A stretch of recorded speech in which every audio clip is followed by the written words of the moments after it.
Vamos a ver, tratar de conectarnos con Miguel Ángel Carbajo. Hola Sole, ¿cómo estás?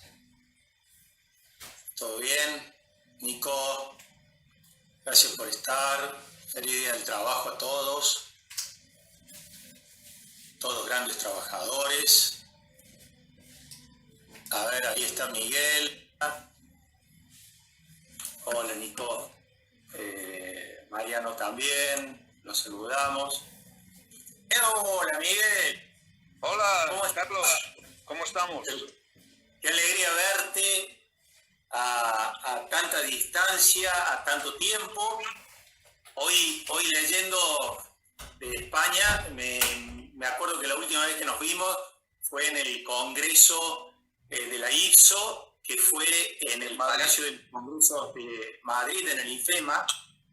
Curiosamente es un ícono de esta enfermedad, porque se transformó en el gigantesco hospital móvil que tuvo Madrid, y hace un año estuvimos juntos ahí, ¿no? En el hospital, en efecto, el hospital más grande del mundo, construido en un fin de semana. En un fin de semana, en ese complejo fantástico. Y que afortunadamente se ha cerrado hoy. Hoy de ahí que se ha cerrado y han hecho no es una fiesta, porque es una celebración de haber podido cerrarlo. Y recordaba y buscaba una foto que estábamos juntos justamente en IFEMA, en el Congreso de IPSO, hace un año. Mira cómo cambia todo, la historia, y cómo el distrito ha cambiado tantas cosas. Miguel, se va a unir mucha gente de Latinoamérica. Tú tienes muchos fans en toda esta zona, sin lugar a duda. Y a ver, ¿qué es lo que quisiéramos? Nosotros, todavía ninguno de nuestros países ha tenido el pico que ha tenido esta. Espero que no lo tengamos de esa magnitud. Aquí ha habido distintas formas. 40 días, 45 ya, que está en una cuarentena importante, y hemos tenido hasta acá 218 casos de muerte en total. Cada muerte es tremenda, pero al lado de lo que han tenido ustedes, que ni siquiera hoy por día pueden tener ese número, tienen mucho más, es nada. Brasil ha tomado otra conducta, y habiendo empezado el problema con nosotros, hoy tiene más de 6.000 muertes. México 2.000, con una conducta media errática también, y Perú 1.000 muertos. Ustedes están hablando de arriba de 24.000 y algo de muertes. 24.800. 24.800. Son números que no quisiéramos verlos nunca, que quisiéramos no tenerlos nunca, que esperemos que no los tengamos. También hemos ido aprendiendo de ustedes. Yo, la primera charla que dimos, esta es la número 15, empezamos como una cuestión, vamos a hablar un poco con los pacientes, y mirá cómo se fue prolongando el tiempo de cuarentena. Dijimos, aprendamos de España, que les llevamos, ellos arrancaron con esto antes, sin saber qué era este virus, sin saber cómo actuar, sin saber qué tener que hacer. Y hoy, que nos permitió haber hecho la cuarentena y demás, haber preparado nuestros hospitales. En Córdoba se ha hecho no al tamaño del IFE, hospital modular móvil para el evento que se inaugura, se habilita en estos días. Hemos equipado de mascarillas, de médicos, sanitarios, de cómo atender al paciente. Bueno, y esperar para dentro de unas 3-4 semanas. Creo que va a ser muy rico poder que nos cuentes cómo han llevado este aislamiento, qué es lo que tenemos que seguir aprendiendo. Así que yo te escucho, y toda la gente que se ha unido te va a escuchar con muchísima atención, Miguel. Bueno, la verdad es que hemos estado inmersos en una enfermedad terrible, silenciosa, escurridiza, ¿cómo llamarla?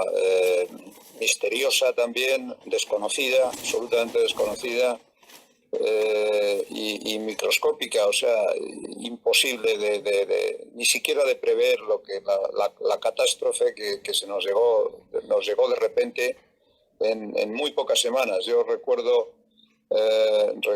pues las primeras noticias que aparecieron de esta enfermedad misteriosa, entre comillas, procedente de la ciudad de Wuhan, en China, y esto fue aproximadamente en enero. Bueno, el primer caso parece que fue alrededor del 30 de diciembre del año pasado, pero bueno, fue enero el mes en el que empezaron a transmitirse las noticias, y China fue informando a la Organización Mundial de la Salud de cómo iban evolucionando los acontecimientos, hasta que tomaron la decisión de bloquear y de cerrar de forma hermética toda la provincia de Wuhan. La provincia de Wuhan, que supone pues una población de cerca de 70 millones de habitantes. Pero en España, obviamente, y en el resto de Europa, pues aquello se veía yo creo un poco parecido a como cuando apareció la epidemia de ébola en África y otras muchas epidemias que se han ido desarrollando por ahí, pero que parece que el mundo, digamos el primer mundo, la Comunidad Económica Europea, el mundo civilizado, entre comillas, es decir, todo esto parece que estábamos como protegidos. Estábamos hablando de algo que parecía que estaba desarrollándose allá a miles de kilómetros de distancia y nunca iba a llegar. Lo que ha demostrado todo esto es que también estamos en este mundo globalizado, en el cual, igual que las noticias nos llegan en segundos, y la información afortunadamente también se puede transmitir en segundos por todo el mundo, pues casi también en segundos llegó el virus. Y recuerdo que en España las primeras noticias fueron algunos turistas que llegaron a Canarias, procedentes de Alemania, procedentes de Italia, y esto fue aproximadamente en el mes de febrero. Pero pues digamos, nadie pensaba que es que ya en el mes de febrero teníamos el virus circulando por toda España. Es decir, no es que se detectara un caso en Canarias porque este turista italiano llegó a un hotel, se encontró mal, era un médico, por cierto, un médico y su mujer, y primero, antes que ese otro en una isla cercana, en La Gomera, también era un turista alemán que había viajado a China. Es decir, pero esto fueron anécdotas. Sin embargo, ahora tenemos la completa seguridad que ya en el mes de febrero el virus andaba circulando por todos los rincones del país. Inclusive algunos acontecimientos que luego se han ido recordando, como por ejemplo el partido de fútbol del Valencia con la Juve. Pues resulta que miles y miles y miles de valencianos y de otros lugares de España viajaron a Milán. Viajaron a Milán y se trajeron el virus. Y nadie lo sabía. Nadie lo sabía porque no solamente es portador del virus el que contrae la enfermedad, es que hay miles y miles de personas que son portadores del virus y no tienen la enfermedad o no la han padecido, pero sí la transmiten a los demás, sobre todo aquellas personas con un estatus inmunitario deficitario. Pues esto sucedió a lo largo de febrero. En febrero estábamos organizando los masterclass de cirugía del bagua para cirujanos europeos, y concretamente yo tenía unas sesiones de cirugía en vivo en Portugal, en Lisboa concretamente. Estuve 2 fines de semana seguidos hacia la mitad del mes, y allí tuve colegas procedentes de Rusia, de Israel, de Grecia y de Portugal, por supuesto, pero cómo no, de Italia. Tuve cinco cirujanos italianos del norte de Italia, todos ellos, precisamente de la zona donde está ahora mismo, donde luego se desarrolló con más virulencia la epidemia, y otros 5 cirujanos la semana siguiente. Y ninguno, ni los italianos, ni nosotros, ni nadie éramos conscientes de que todo esto que ya, yo creo, el virus estaba ya en España. En Italia ya estaba empezando a pegar. Ya estaba empezando a pegar, pero, sin embargo, pues estos colegas viajaban, venían. No, todavía no pasaba nada. No pasaba nada. Y inclusive es posible que yo pasara la enfermedad después, porque después estuve una semana bastante mal. Es muy posible que estos colegas, aunque yo después los pregunté personalmente a ellos, ellos no tuvieron la enfermedad, pero alguno de ellos debió transmitir. Yo estuve una semana realmente un poquito afectado, pero bueno, lo pasé. Igual que creo que otros miles y miles y miles de personas como yo. Pero de repente llegó finales de enero y primeros de febrero y primeros de marzo, perdón, y los casos empezaron de repente a aparecer, pero fue como un estallido brutal. Y este estallido brutal no fue de repente, este estallido estaba gestándose anteriormente y nadie supo verlo. No es que nosotros no lo supiéramos ver, es que tampoco se conoció en Europa. En Europa los primeros que lo empezaron a sufrir fueron los italianos, pero realmente el virus no solamente estaba en Italia, estaba también en Inglaterra, estaba también en Francia, estaba también en Alemania y en el resto de Europa. Y esto en unas condiciones climáticas que estábamos en el invierno todavía. Estábamos en el invierno. El invierno no es la situación de ustedes. Ustedes están ahora en el otoño.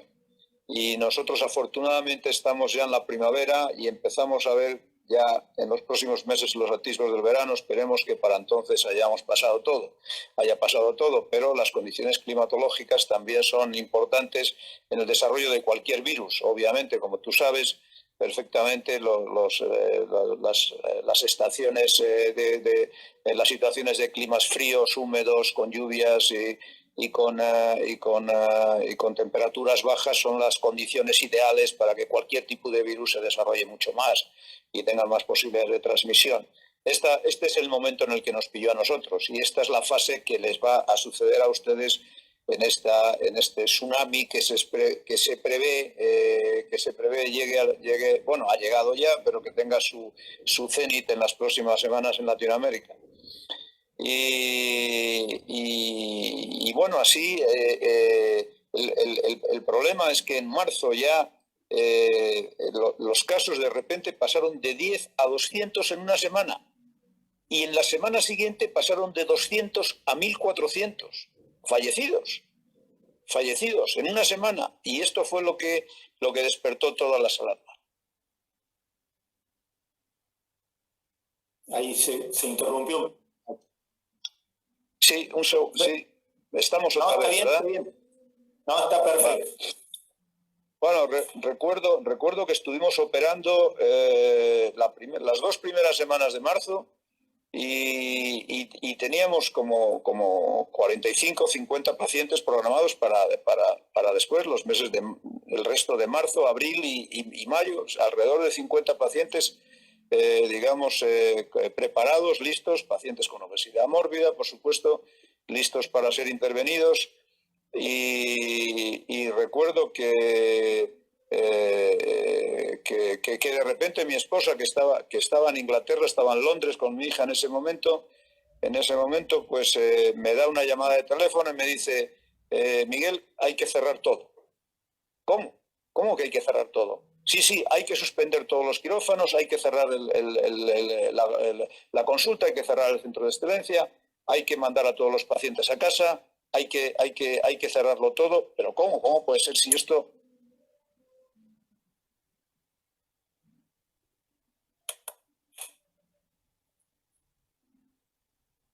Se interrumpió la transmisión. Bueno, vamos a esperar a ver que lo pueda retomar Miguel y que no se corte, porque es muy interesante poder saber la experiencia que ellos han vivido, que indudablemente... Ahí está Miguel, ya está de nuevo. Ahí está, se cortó, ¿verdad? Sí, Perdón, pero ocurre, quédate tranquilo que ocurre en todos lados eso. No te hagas problema. Vale, porque no tenemos mucha cantidad y calidad de wifi en este sitio.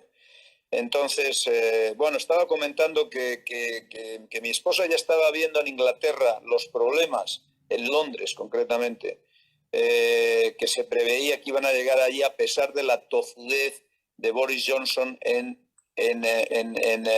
minimizar, igual que otros líderes políticos del mundo, como les está pasando en Latinoamérica con Bolsonaro y demás, que ustedes conocen bien, en minimizar, como pasó también en México, minimizar, y en Estados Unidos, con Trump, minimizando totalmente lo que iba a venir, y luego fueron ellos los primeros afectados. Pues Boris Johnson estuvo inclusive recluido en la UCI. O sea que, sin embargo, de repente recibí esta llamada y cuando mi esposa llegó a Madrid, inmediatamente, orden instantánea, cerrarlo todo. Y esto fue antes de que se decretara el estado de alarma, cuando de repente, 2 días más tarde, el presidente del gobierno comunica, asesorado por el comité de expertos de sanidad, obviamente, la necesidad de decretar el estado de alarma el 14 de marzo. ¿Y el estado de alarma qué significaba? Estado de confinamiento total. ¿Por qué? Porque este incremento tan brusco en el número de fallecimientos, sobre todo en los grandes núcleos de población como son Madrid, Barcelona y las grandes capitales de España, donde más, pero también en otras zonas de no mucha población, pero no mucha población en número, pero sí mucha población bastante envejecida, como sucede, por ejemplo, en mi región, y con muchas residencias de ancianos donde el virus se cebó de una forma dramática y fulminante. Por tanto, digamos que el estado de alarma, ¿qué significó y qué significa? Porque seguimos en el estado de alarma. El estado de alarma se aprobó por decreto del gobierno durante 15 días. El estado de alarma supuso un cierre total de una paralización completa los primeros 15 días, durante los primeros 15 días, no solamente de confinamiento obligado de toda la población, solamente la policía en la calle, controlando que nadie saliera de su casa, poniendo multas a los que se aventuraban, a la gente que se saltaba las normas. Se cerraron bares, se cerraron restaurantes, se cerraron hoteles, con todo lo que esto implica para el desastre económico que esto implica para un país como España, que tiene una de sus mayores fuentes de ingreso en el turismo. Pues somos el primero o el segundo país de más turismo del mundo. Y bueno, se clausuró todo. Se cerraron fábricas, se cerraron todas las empresas. Fue un cierre de la actividad económica total y absoluto, como en un estado de guerra. Inclusive algunas empresas que se dedicaban a fabricar motores y demás, las pusieron a fabricar respiradores, como tú sabes, porque de repente hacían falta miles y miles de respiradores que no había en los hospitales. Y el problema que subsistía era que se colapsara el sistema sanitario.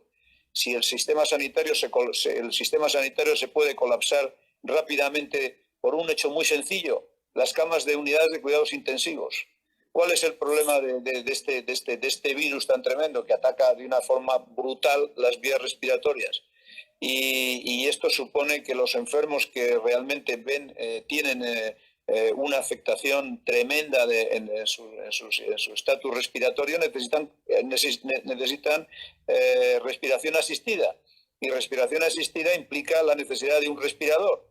Entonces, y cuando un paciente de este tipo entra en UCI, y además, sobre todo, si es un paciente de más de 65 años, los factores de riesgo todavía se disparan mucho más. Las posibilidades de que este paciente esté en la UCI un mínimo de 10 días son altísimas. La cifra media mínima son 10 días. Pero de ahí, ahora ayer tuvimos la noticia aquí en la televisión y en la prensa, de un paciente que se ha tirado casi alrededor de 60 días en la unidad de cuidados intensivos. Y 60 días, claro, el problema de todo esto es que consume, la estancia media es muy larga, consume muchas camas, y si las unidades de cuidados intensivos se colapsan todo el sistema sanitario. Por esto que hubo que echar mano de respiradores de los quirófanos, se paralizó toda la actividad quirúrgica programada, por supuesto, hubo que echar mano de la industria y comprar respiradores donde se podía, porque el mercado en aquellos momentos se colapsó completamente y el que más dinero tenía le robaba los pedidos al que menos había ofertado. Es que fue la situación y bueno, hasta cierto punto todavía persiste, pero ya mucho más debilitada. De que aviones completos que venían de China o de otros lugares cargados de respiradores, mascarillas, test de detección de test de detección rápida del virus, pues de repente pasaban por Francia, los franceses se quedaban con ello y lo confiscaban, o pasaban por otros lugares y lo confiscaban. No. Luego hubo casos en los que lo devolvieron, pero lo devolvieron 15 días más tarde y nosotros lo necesitábamos urgentemente, estábamos en peor situación. Luego Inglaterra nos ha superado el número de muertes, nos ha superado el número de casos. Inglaterra sigue subiendo, todavía no están en la zona cenit de la curva. La zona cenit de la curva la hemos alcanzado en Europa, la ha alcanzado España, la ha alcanzado Italia ya también, aunque sigue habiendo más muertos en Italia que en España, diarios. La curva el punto cenit de la curva también lo ha alcanzado Alemania y prácticamente casi todos los países europeos, pero Inglaterra sigue subiendo, no han llegado al tope de la curva, igual que en Estados Unidos, en América. Es en estos momentos el país que tiene un tercio de los fallecimientos del mundo, están ahora mismo en Estados Unidos. Y el cenit mundial de la epidemia está ahora mismo, digamos, el epicentro está en Estados Unidos por una parte, y en Latinoamérica el epicentro se encuentra en Brasil, como sabéis. Todo esto pues quizás por políticas también que han llegado tarde, que no, digamos, políticas que no han sabido prever lo que ya se estaba gestando. ¿Y de quién nosotros tuvimos que aprender? Pues de los primeros que sufrieron la epidemia, fueron los chinos. ¿Qué hicieron los chinos? Clausurar toda la provincia de Wuhan y decretar el cierre definitivo de las fronteras, decretar el cierre del comercio, en fin, todas esas medidas que les va a suponer un serio revés económico también a ellos, pues lo tomaron antes que nosotros y nosotros hemos tenido que copiarles. Inclusive este hospital del que hablábamos, el hospital de IFEMA, pues fue una copia en cierto modo del que habían construido los chinos en Wuhan. Los chinos construyeron uno nuevo que tardaron 10 días en construirlo, pero luego rehabilitaron hoteles y otras dependencias también en nuevos hospitales. Pues nosotros aprovechamos el lugar del IFEMA que tú me hablabas ahora y en un fin de semana se organizó el mayor hospital del mundo, con más de 1.500 camas, más de 200 camas de unidades de cuidados intensivos, ampliables hasta 7.000, si era posible. Más de 400 profesionales allí trabajando. Y bueno, afortunadamente hoy se ha cerrado, la gente se ha dado abrazos, obviamente, pero esto ha supuesto también no solamente en los contagiados y en los fallecidos, también los sanitarios hemos sufrido en España tremendamente esto, con más de 41.000 sanitarios contagiados, porque nos hemos tenido que implicar, los que les ha tocado, obviamente, implicarse a fondo, y esto también supone un drama tremendo, ¿no? Para los médicos, enfermeras y sanitarios que han tenido que implicarse duros en la epidemia. Total que, ¿cuál es la situación actual en España? Pues 215.216 casos confirmados por PCR. Estos son los confirmados, pues obviamente los contagiados reales pues serán muchísimos más. Se habla del doble.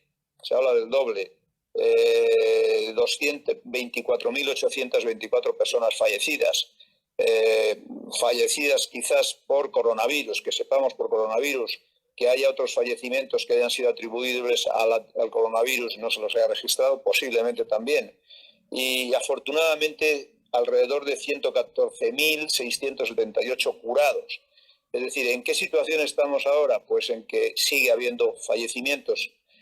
Hoy ha habido un ligero repunte, pero ya llevamos 3 días consecutivos por debajo de 300. Es decir, cuando hemos llegado a tener cerca de 1.000 muertos por día. Entonces estamos ya 3 días consecutivos por debajo de 300, estamos en lo que se llama el aplanamiento de la curva. Afortunadamente también ya llevamos 3-4 días consecutivos en los cuales el número de curados es superior al número de infectados, lo cual también es un dato positivo. Y bueno, pues estos datos y el hecho de que el hospital IFEMA ya haya cerrado hoy, haya dado de alta al último de sus pacientes y ya el resto de los hospitales han asumido esa responsabilidad, pues digamos también siendo Madrid la ciudad que mayor número de fallecimientos ha tenido y donde la crisis sanitaria se ha cebado de forma, el virus se ha cebado de forma mucho más intensa, ¿no? ¿Y esto ahora en qué situación nos plantea? Pues nos plantea en un nuevo escenario. O sea, ahora resulta que ya seguimos confinados. Es decir, que el gobierno hizo un primer decreto de 15 días, ese primer decreto lo amplió a 15 días más y que fue aprobado por el Congreso, ya tuvo que ser aprobado por el Congreso con mayoría suficiente para que con mayoría suficiente de 2/3 para que la votación fuera eficaz, obviamente, aunque hubo, como siempre, partidos políticos que no lo aceptaron, que lo rechazaron, etcétera. Estas cosas pasan, pero bueno, pasó el filtro del Congreso de los Diputados y una nueva ampliación hasta el 10 de marzo. O sea que seguimos hasta el 10 de mayo. Seguimos en confinamiento y son 2 meses de confinamiento. Pero estamos empezando a ver la luz del túnel. Entonces, la luz del túnel, ¿en qué la estamos empezando a ver? En que ya ha empezado también la desescalada. Y esa es la nueva situación en la que nos encontramos ahora. Es decir, que la desescalada supone un nuevo reto, porque el encerrarnos todos en casa pues es sencillo, es hacer un decreto, todos a su casa. Nadie puede salir a la calle, nadie puede estar fuera de casa, nadie más que salvo para emergencias o para situaciones especiales como ir a la compra, ir al médico, etcétera, estas cosas que se permitían, pero personas solas, solo se puede conducir solamente una sola persona en un coche, todo el mundo con mascarilla, todo el mundo, en fin, todas estas medidas que conocen, además de las de lavarse las manos constantemente, tener mucho cuidado también inclusive con la compra de los supermercados, lavar todo lo que llega de los supermercados con algunas ciertas cantidades de lejía, es decir, todas estas precauciones que ha sido obligatorio tomar pues por el 100% de la población, porque el que se lo saltaba realmente era castigado, es decir, era multado, era castigado, era prendido por la policía y no podías viajar de una provincia a la otra, no puedes salir de tu confinamiento. Pero estamos ya, esta situación, digamos que todavía estamos viviendo, como te digo, estamos empezando a ver esa luz porque esa fase de desescalada ha comenzado ya. Cada fase tiene 2 semanas. La fase 0 son 2 semanas, la fase 0 termina el día 10 de mayo. La fase 1 tendrá 2 semanas más, la fase 2 2 semanas más, la fase 3 2 semanas más. O sea que hasta finales de junio no estaremos previsiblemente en la plena reincorporación. Estamos hablando aproximadamente de esas fechas con todos los veredictos favorables, es decir, pensando en que las cosas sigan mejorando, obviamente, que no, y también con otra perspectiva que están valorando los especialistas y los técnicos, y es que como hemos visto también que ha pasado en China. En China decretaron ya 0 muertes, bueno, por lo menos eso dijeron ellos, pero sin embargo ha habido nuevos rebrotes. Y en España estamos pensando que puede haber nuevos rebrotes cuando llegue el otoño. Seguramente en el verano no, seguramente a partir de junio, julio, esto podemos decir que se ha terminado, pero pero igual que hemos visto que en China ha habido rebrotes, también se está pensando que puede haber rebrotes en octubre o en noviembre. Y esto también puede ralentizar la recuperación. No esperemos que sea como ahora, pero estos rebrotes pueden ralentizar o pueden dar marcha atrás en muchas cosas. O sea que digamos que esta fase cero ha comenzado ya en el sentido de que ya a los niños menores de 14 años se les permite salir determinadas horas al día acompañados con los padres. Algunas actividades económicas se han empezado a recuperar. La construcción ha empezado a recuperarse, las actividades económicas claves del país en la industria y demás, la gran industria ha empezado a reactivarse.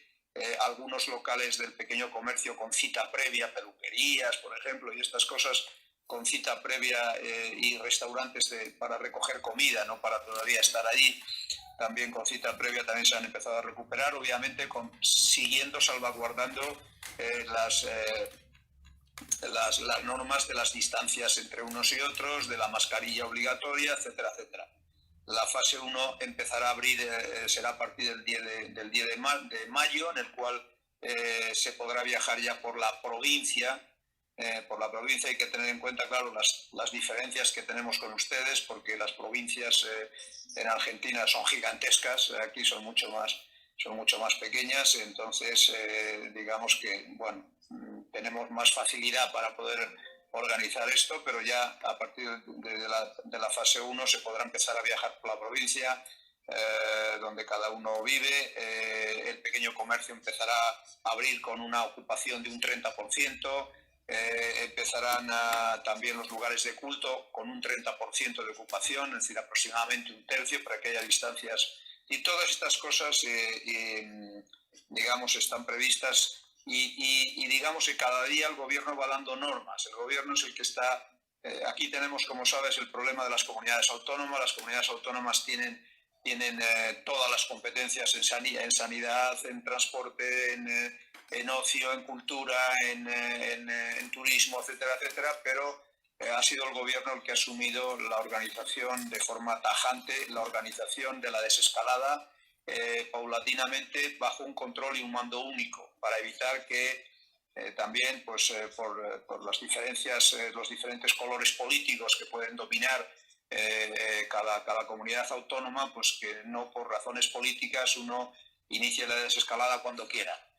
La verdad es que esta desescalada también depende de la comunidad autónoma. Afortunadamente hoy hemos sabido que ya 6 comunidades autónomas han tenido 0 fallecidos, 0 fallecimientos. Y es cierto que no todos los lugares del país se les ha afectado por igual.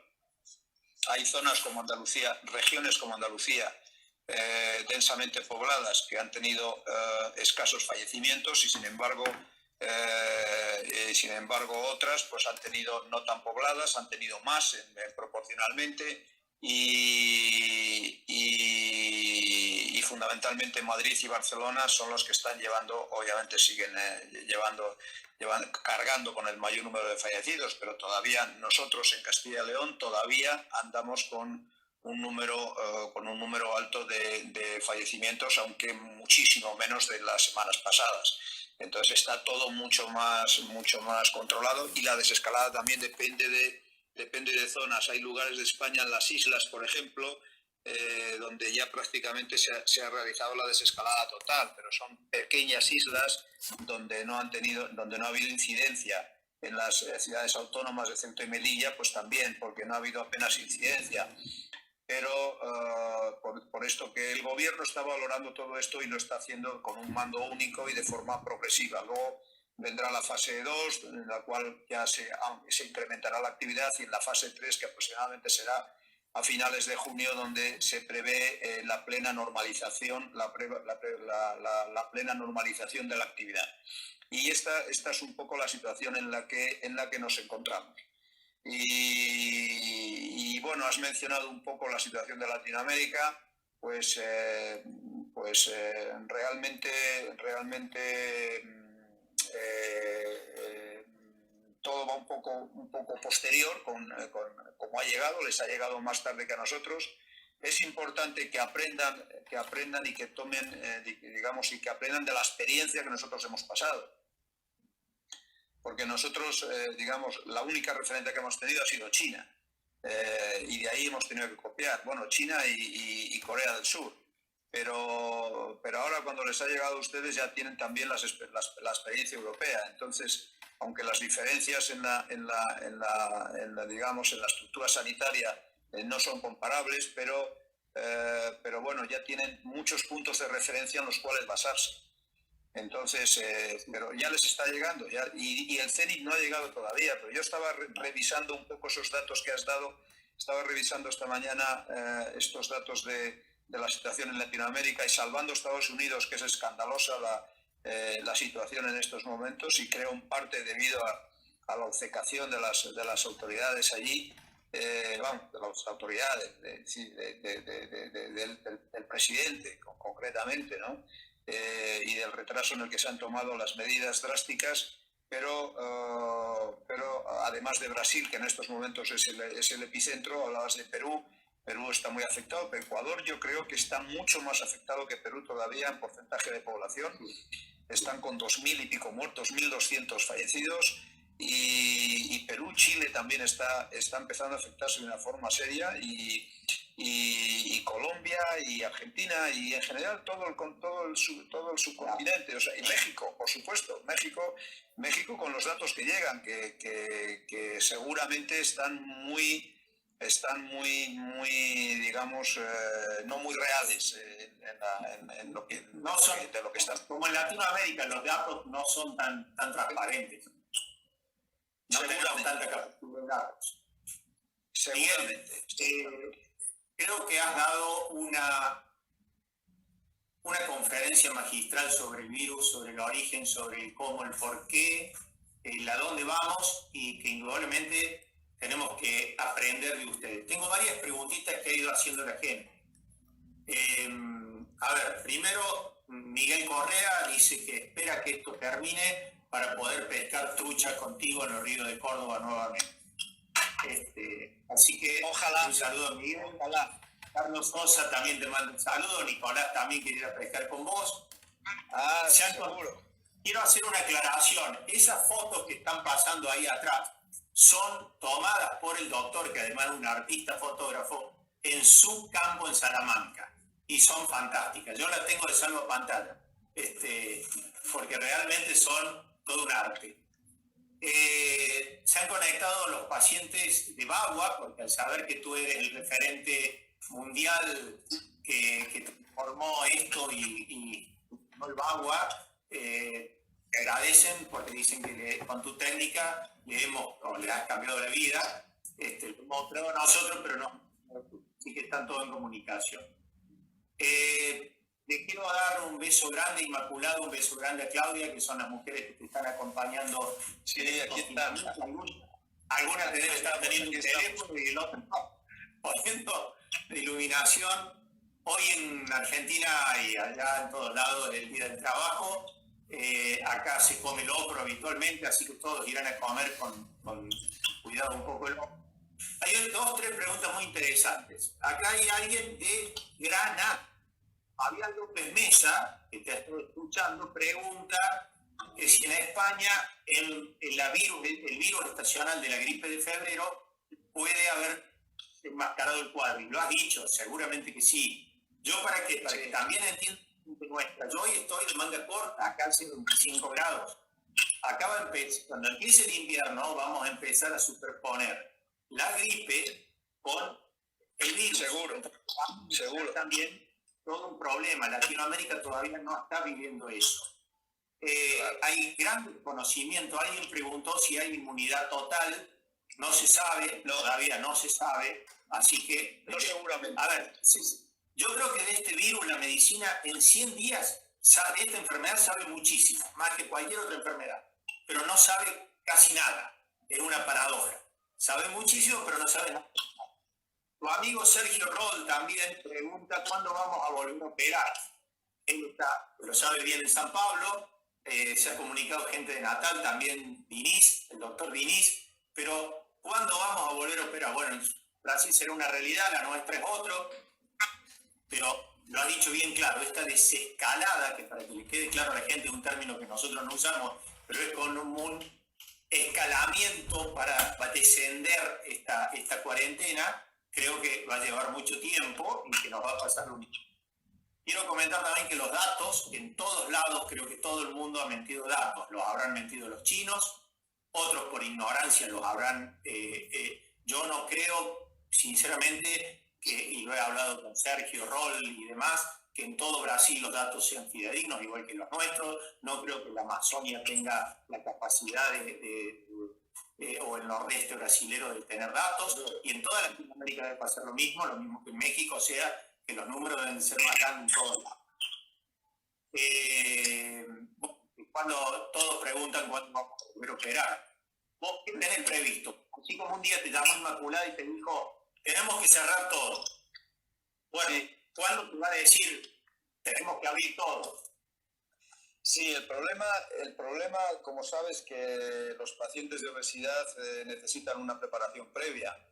Y tú sabes que tenemos unos protocolos, que nosotros mantenemos unos protocolos, digamos, muy estrictos en ese sentido de adelgazamiento previo, de preparación previa. Y igual que aquí. Nuestros pacientes, y nuestros pacientes pues tienen aproximadamente como 3 meses de preoperatorio, ¿no?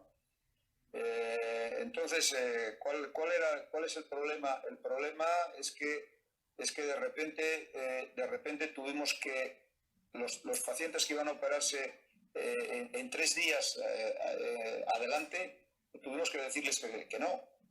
Es decir, que no se les iba a operar, que el régimen que estaban llevando que lo suspendieran.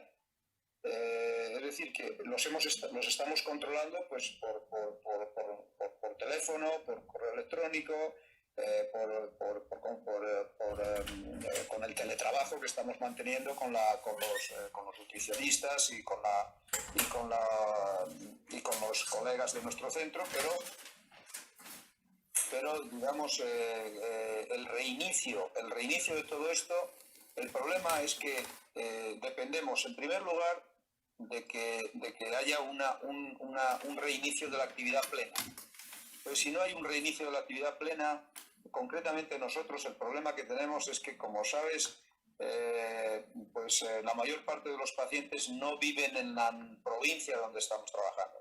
La mayor parte de los pacientes vienen de otras provincias, entonces, o inclusive del extranjero.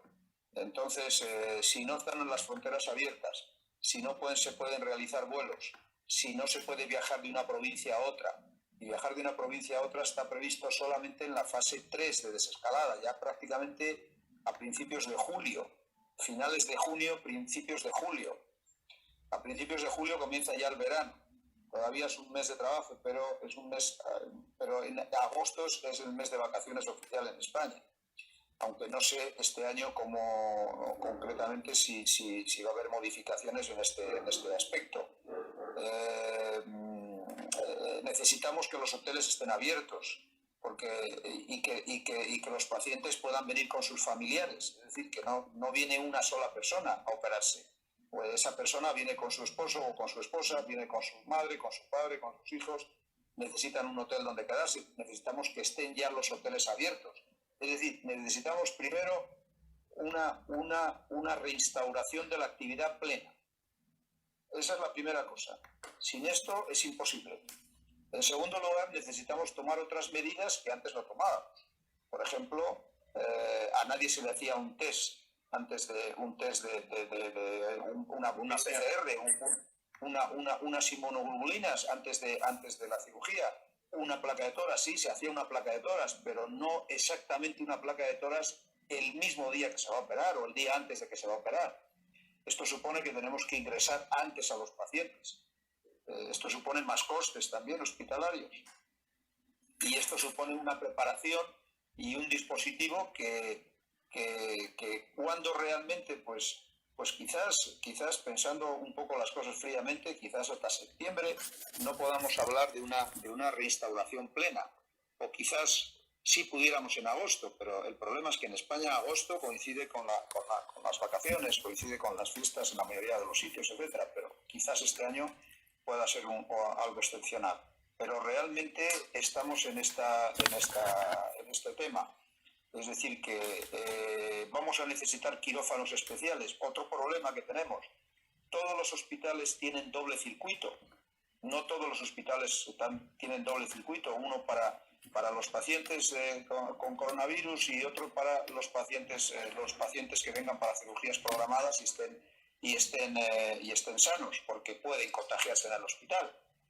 Es decir, este es otro problema añadido. Va a depender de los hospitales el reinicio de la actividad y necesitamos hospitales para la cirugía de la obesidad. El problema que tenemos con los pacientes nuestros obesos es que los pacientes obesos están inmunodeprimidos. Esta es una dura realidad. Es decir, por esto que el riesgo de contagio en nuestros pacientes, el riesgo de contagio por coronavirus es muchísimo más alto que el de una persona no obesa. Los pacientes obesos tienen muchísimas más posibilidades de contagiarse. Y por esto tenemos que darles seguridad. Y para darles seguridad, pues tenemos que contar con una actividad plena, tenemos que contar con seguridad en los hospitales, tenemos que contar con seguridad en las pruebas previas que hay que realizarles, y todas estas cosas pues necesitamos tenerlas ordenadas y necesitamos tenerlas listas, por así decir, para poder reiniciar la actividad. Y esto yo no creo que en 3 meses, más o menos, mínimo 3 meses, estaríamos hablando. Miguel, para nosotros ha sido un honor, un privilegio tenerte. Creo que tu charla ha sido clarísima, no ha dejado nada sin tratar, y lo que tenemos que ver que si tú, después de lo que han pasado, estás pensando en 3 meses, nosotros que no hemos llegado todavía, lo que tenemos que pensar. Esto para que también la gente vaya tomando conciencia de la magnitud y viendo cómo vamos a ir arreglando todo esto. Estamos todos metidos en el problema. Como dice alguien, no estamos en el mismo barco, estamos todos en la misma tormenta. Cada uno tiene un barco distinto, pero lo tenemos que ir llevando y nos tenemos que ir ayudando. Yo a la tripulación de tu barco le vuelvo a dar un beso, ese que te están ayudando, y cada uno a disfrutar este día de trabajo. Carlos Sosa te manda de nuevo un agradecimiento muy especial, y gracias por haber respondido a nuestra inquietud de que nos cuentes tu realidad, la realidad de España, que nos ayudes, como nos has hecho siempre, y haber dedicado todo este tiempo a estar con nosotros, con nuestros pacientes, con nuestros amigos. Así que yo te tengo que decir, gracias Miguel, hasta luego, y ¿cuándo nos volvemos a abrazar? No sé. Bueno, Carlos, gracias a vosotros por esta invitación y por esta charla. Pues también a mí me ha servido para refrescar mis datos y para poner las cosas un poco a punto después de estos casi 2 meses que llevamos aquí encerrados. Recalcar que estoy seguro que nosotros hemos frenado al virus, realmente lo hemos frenado, lo estamos frenando, gracias al confinamiento. Yo creo que el confinamiento ha sido algo absolutamente necesario.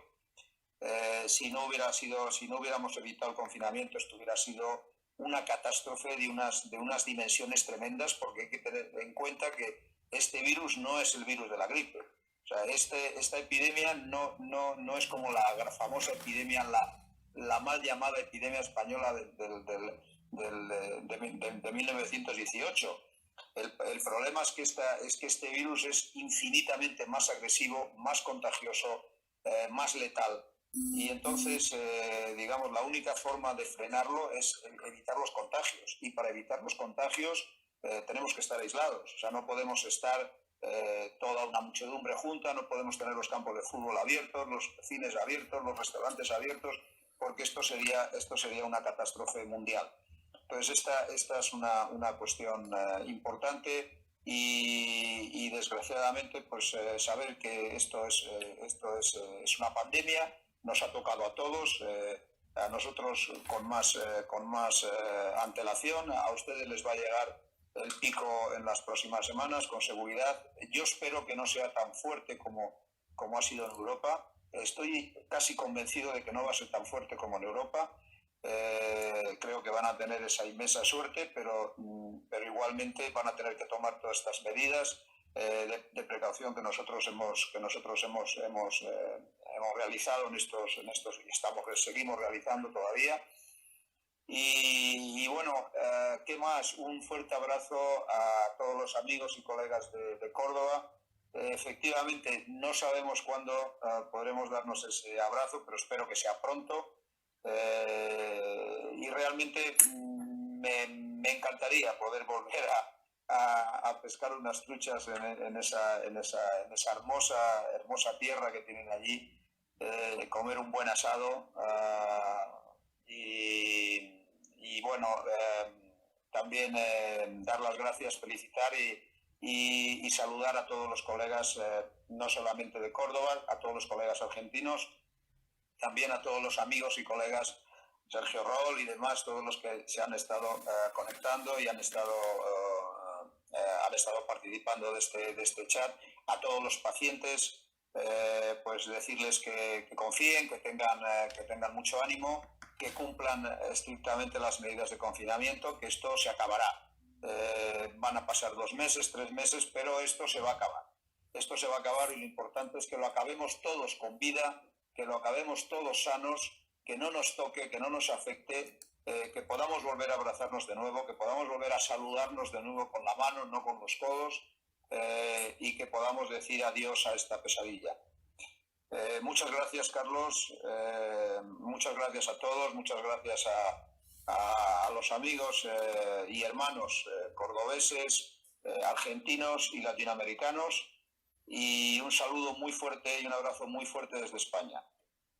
Bueno, ahí Marcelo Fague estaba mandándote saludos también, un saludo a Marcelo, y bueno, carpe diem. Carpe, chao. Igualmente, chao.